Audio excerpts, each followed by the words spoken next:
consider you both friends. Gloves off, but let's be nice. You ain't prepared for nothing. The Democrats always fall into the trap of getting word fucked. I could never get away with saying that.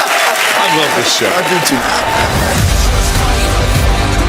We need to have a dartboard that identifies, like, who is mad at who. Trigger warning now requires a trigger warning. The children are running the asylum. Liberal institutions, universities, they don't have the balls to say no. We can't be afraid to speak in America. The best part of my job is talking to the smartest people. Of course, this is America. They're kind of hard to come by. Thank you, everyone! We got to get the information out. We got to talk truth. Balance the budget. Republicans are about as much concerned about that as a new season of RuPaul's Drag Race.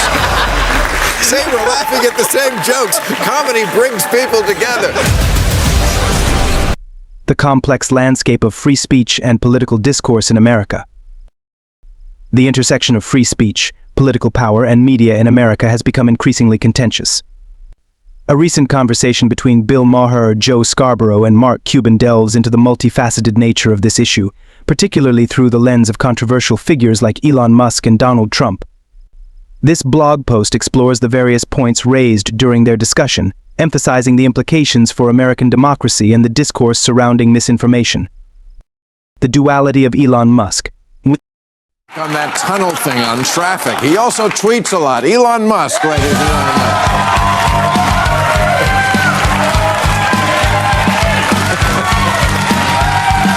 Look at you. Elon Musk serves as a fascinating microcosm of America, embodying both innovation and controversy. Recently, he achieved a significant milestone by launching the largest and most powerful rocket in the world and successfully catching its booster mid-air using what he described as chopstick-like mechanical arms. This engineering feat underscores Musk's status as one of the most remarkable entrepreneurs of our time. However, Musk's persona is not without its faults. His tweets often stir controversy, including one where he claimed that FEMA was using its budget to funnel illegals into the country instead of saving American lives. Such statements exemplify Musk's dual nature, capable of groundbreaking achievements while simultaneously engaging in inflammatory rhetoric that draws criticism. Political backlash against Musk.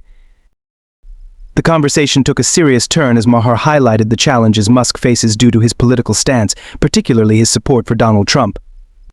Musk is currently suing the California Coastal Commission, which denied his request to expand the number of rocket launches from Vandenberg Space Force Base. The commission's reasoning stemmed from Musk's political involvement, with Commissioner Carol Hart stating, "We're dealing with a company whose head has aggressively injected himself into the presidential race." This raises questions about the implications of political bias affecting business decisions. The underlying issue here is the potential stifling of innovation due to political disagreements. Maher argued that bureaucratic decisions should not be influenced by personal politics, stating, "You don't punish someone because they have a different point of view." He likened the situation to preventing Henry Ford from making cars due to political differences, emphasizing the importance of allowing entrepreneurs to operate without political interference. Free speech and misinformation. The discussion naturally transitioned to the broader topic of free speech and misinformation. Scarborough and Maher found themselves in a heated exchange over which side of the political spectrum is more responsible for spreading misinformation. Maher passionately defended the idea that both left and right have their share of misinformation, but Scarborough insisted that the right, particularly Trump and Musk, holds a disproportionate share of responsibility. Maher countered Scarborough's claims by pointing out the hypocrisy in the mainstream media's treatment of misinformation. He noted that the media often labels speech that contradicts their narrative as misinformation, which raises concerns about who gets to define the truth. This point is crucial in understanding the current media landscape, where narratives can be shaped and controlled by those in power. The role of media in political discourse. The conversation also touched on the media's role in shaping public perception. Maher criticized the mainstream media, particularly MSNBC, for becoming a goat of misinformation.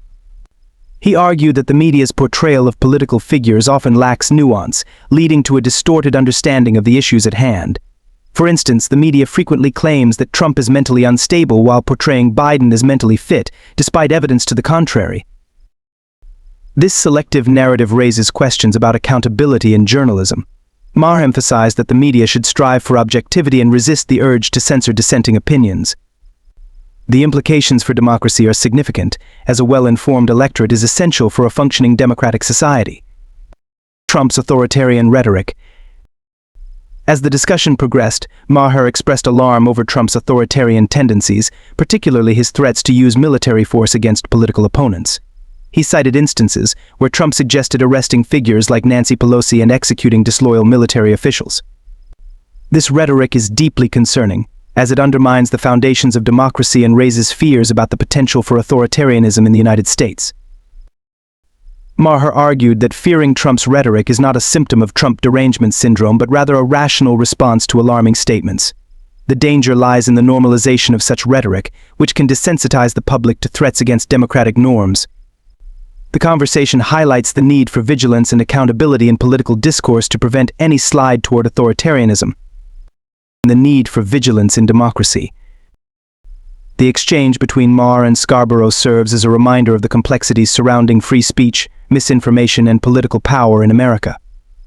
The relationship between entrepreneurs like Musk and political figures like Trump illustrates the challenges faced by those who dare to challenge the status quo. As political figures continue to push the boundaries of acceptable discourse, the importance of maintaining democratic norms becomes increasingly evident. In conclusion, the dialogue encapsulates the urgent need for a balanced approach to free speech and accountability. The stakes are high, and the future of democracy relies on the ability of citizens to engage in informed discussions while holding those in power accountable for their words and actions. As we navigate the tumultuous waters of modern political discourse, it is crucial to remain vigilant and committed to the principles that uphold our democratic society. What are your thoughts on this complex landscape of free speech and political discourse? Share your opinions in the comments below.